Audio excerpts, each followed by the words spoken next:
I wish the world could hear this 30-second conversation instead of sitting back, safe at home, and talk about Iran, the country they have no idea about their people. They just sit back and they think they're allowed to talk about the things they have no idea. And all these things cause issue for Iranian people. We are not suffering just from the regime. Truth Report, we're going to talk about Iran, and I've got an incredible guest, and it's Samin Nik. She's Persian. She's in South Africa. Some people around the world start talking and say, like, stop the war. It's not a war.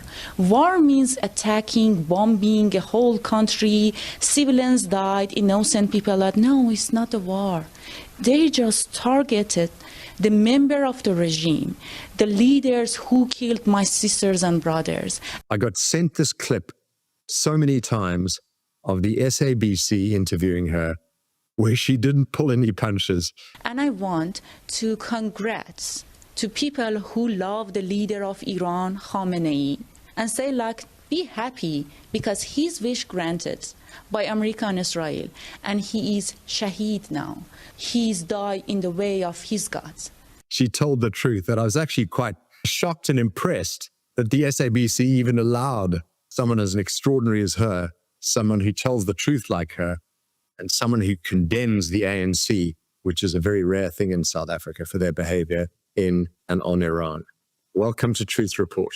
Thank you for having me and giving me this opportunity to talk on behalf of my people. It was really good that having that interview, and to be honest, you are saying that in your country that this means a revenge. A red color means a revenge. It's a revenge time. And I just told them the truth. And then when I read the comments, when I received the phone calls and everything, I said, wow, it was, as one of the comments said, it was like a bomb. But I'm so happy that I did that. And my people are in Iran and they're in danger. And let me tell you, they are not in danger because of the rescue mission Trump and Israel started. They're in danger because they're still in hands of the regime of Iran. Are you Persian born in Iran? Yes, I born and raised in Iran, and it's been 5 years that I'm here. And honestly, it's been 5 years that I started talking English. So I mentioned that because one of the threatening phone call told me, like, you can't even speak English. How you had the confidence to come in front of the camera and talk on behalf of the people. And I told them, like, I lost lots of friends, lots of sisters and brothers, Iranian people. Even if I know just 2 words in English, I'm gonna use that against you. And I don't wanna say that words, but I said, you. Very brave. So tell me a little bit about your life in Iran and why you left. The things that I want to mention about all the Iranian people is like that we love Iran. Iran is our motherland. I love the Iran because of the Iranian people, not because all the difficulties cruel regime caused. Yes, we go to just all girls, all boys schools raised by the forced hijab. They don't even look at your religion. They just ask you to put that cover on your head. And yes, we couldn't have any parties as a young people. We couldn't have lots of fun things that it's like a default of the young people all around the world. We didn't have that one. And the worst part of that, you wish to be everything Iran, but not a woman. Even sometimes the animals had more right than you. And the laws of Iran, the regime, they try to push us down and down. For example, if you want to get a divorce, you're not allowed to do this. Even if you're beaten to death and you are in a hospital, they cannot accept you because they don't have your husband's permission. The guy who beat you. Did you grow up in Islam, in the faith of Islam? I don't want to call it faith of Islam, but yes, I want to say that my mom is Muslim. But even the way her manner, everything is far different from the regime and all that Islamic things. She wear hijab, but she never follows that rules they had.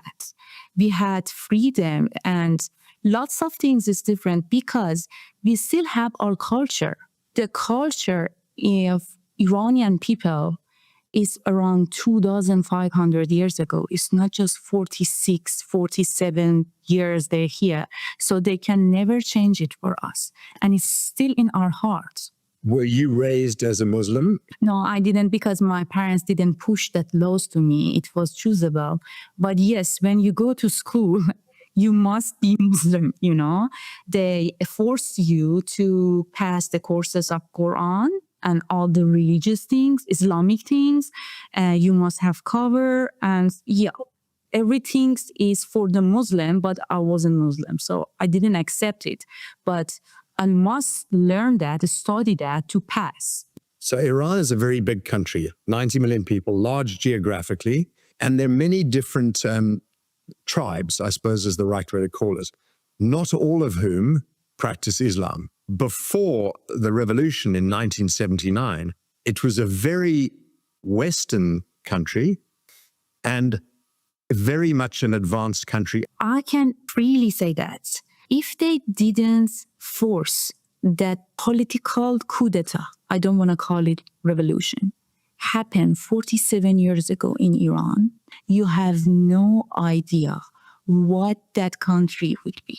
47 years ago, like the people who now forced to have hijab, at that time, we had the best fashion styles, we had best fashion runway, and the thing is like our queen, she didn't want Persian model to be on a runway, and she asked all the French models come and do the runway for Persian girls. The way that they respect women, the way that they respect Iranian are like far different. And not even 47 years, I think 100 years. It cannot vanish this from our minds. We saw their photos, we saw all the amazing things we had, and we still feel it in our heart. They cannot change it. And even when they try to force women to stay at home, we still have a most high educated population. You left the country 5 years ago. But I left Iran because I call it this was a forced migrant because I had lots of issue with my marriage. And they would never grant me to get the custody of my daughter. So somehow I ran away from Iran. And is your mother here in South Africa with you, or is she still in Iran? Luckily, when she came here to visit me, all these things happened, and now she's here because my mom is really politically active. She was in the first line for the protest on 14th of February in front of the embassy of America. And are you in touch? Are you communicating with friends and family in Iran now? Unfortunately, the regime cut off the internet, but my sister called me today after 3 days. I could hear her voice.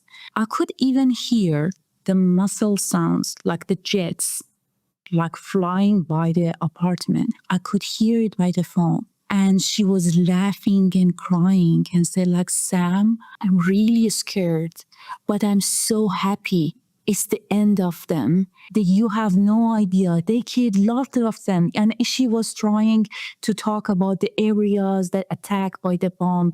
And she was laughing and crying, and she has this breath. And I said, I wish the world could hear this 30-second conversation instead of sitting back, safe at home, and talk about Iran, the country they have no idea about their people. They just sit back and they think they're allowed to talk about the things they have no idea. And all these things cause issue for Iranian people. We are not suffering just from the regime. Do you think the majority of people in Iran are happy and excited about what America, Israel, Saudi Arabia, and all the other countries that are coming together to attack the Islamists, the radical Islamists in the IRGC? Are people positive about it, excited? Do you think this is the moment? I can swear to my heart, 90% of Iranian want this. The issue is like, if someone has cancer, you need to do the surgery. All the surgery effect, all the pain, but it's worth it. We don't have any other choice.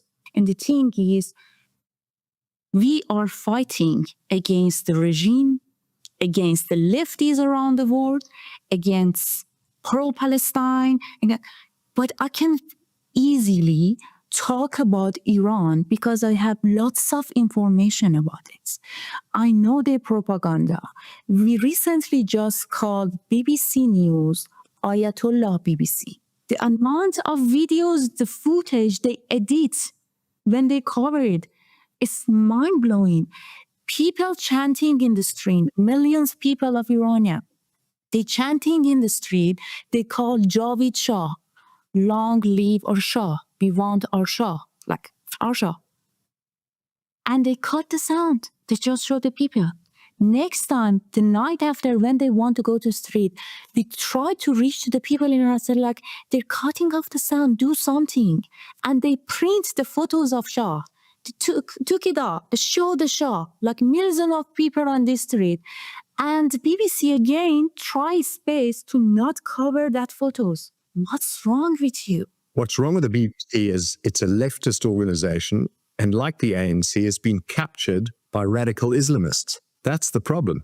You know, what's happening in Iran, I think, there are many different ways to look at it, but it is a God-given opportunity that America and Israel have taken to get rid of an evil, evil regime. And if the mullahs and the IRGC disappear, radical Islamism will die in the world. There'll be tiny pockets of it. There are remnants of Hezbollah, you know, elements of the ANC and the Houthis, but radical Islam, the dangerous theocratic political ideology of Islam, the dangerous evil side, will fall apart because the center of this evil is Iran. And this is a once-in-a-lifetime, once-in-a-generation opportunity to get rid of this evil. Yeah, and the thing is, it's crystal clear. Somehow I don't know why like people cannot see it. America, let's say in this way, killed the leader of regime of Iranian people. People of Iran dancing, celebrating in the streets. Why people in Arab countries, they're crying? If you like him, just take his son, please. Like we willingly give him to you. If you like the leader, and why when I, as Iranian, I protest against the Iranian regime, why a pro-Palestine people thinks that he has a right to jump into the protest and start like using swear word? What is the relation? So it's crystal clear. The regime is funding lots of groups.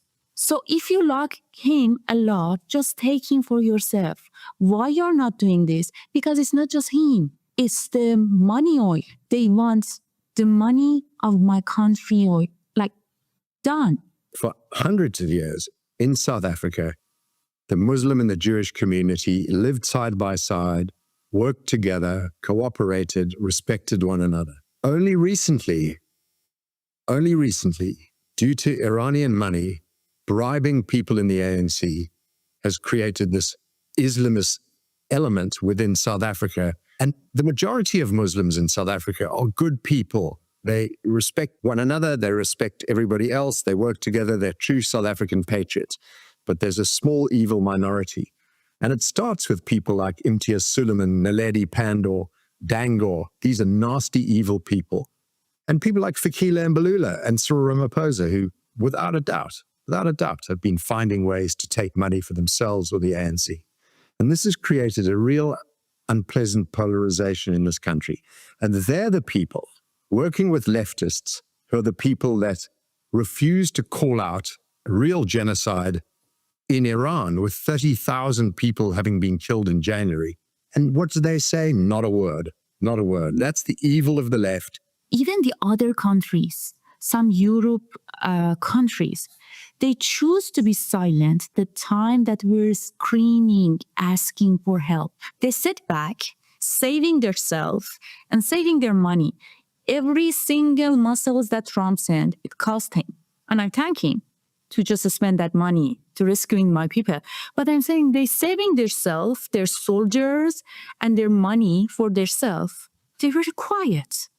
And then when Trump heard us, when Trump and Israel finally decided to help us, they are all on the ground like, what's happening? What? No to war. If you choose to be silent, just shut up.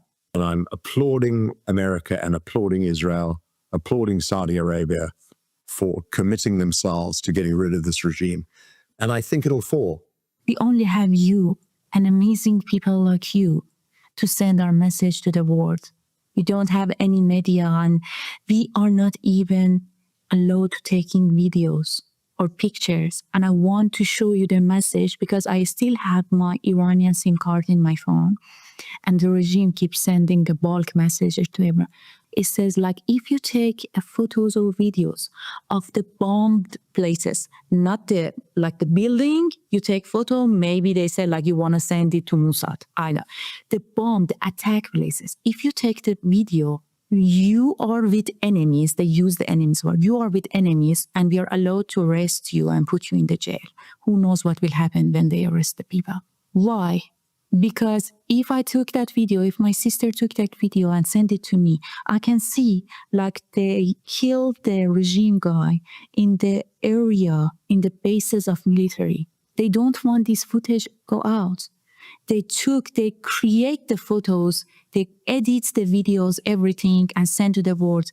And it's like one guy crying in the street, holding the daughter in hand. And that guy, the photos, everything released today.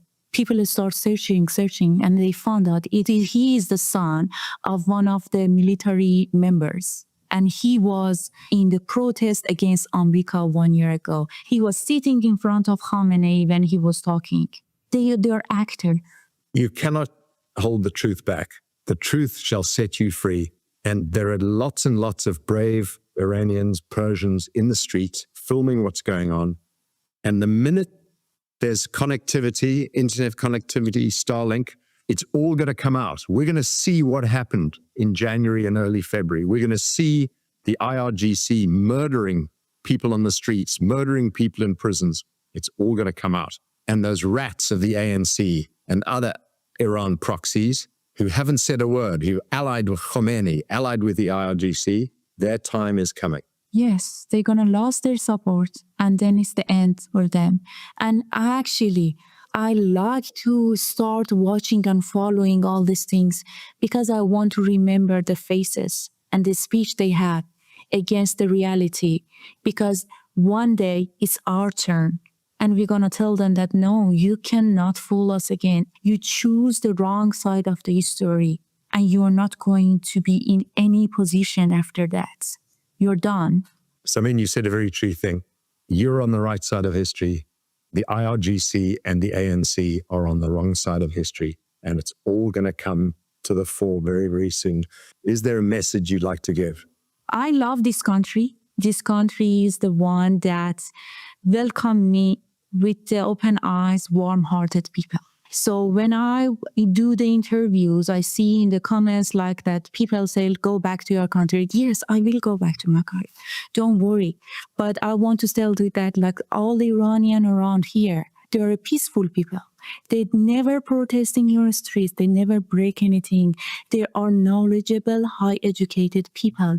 Bring good things to your country and respect your country. So we are not refugees, you know that. We are just forced migrant here. We are trying to free our country. And when it's freed, yes, we go back to our homeland. We still love you, but we have a motherland and we go there. And I want to invite everyone to come to free Iran after this rescue mission. Beautifully said. And to all our truth reporters, free Iran, free Persia. جاوید شاه، به زودی در خیابان‌های تهران دستای همدیگر رو میگیریم و جشن و پایکوبی میکنیم.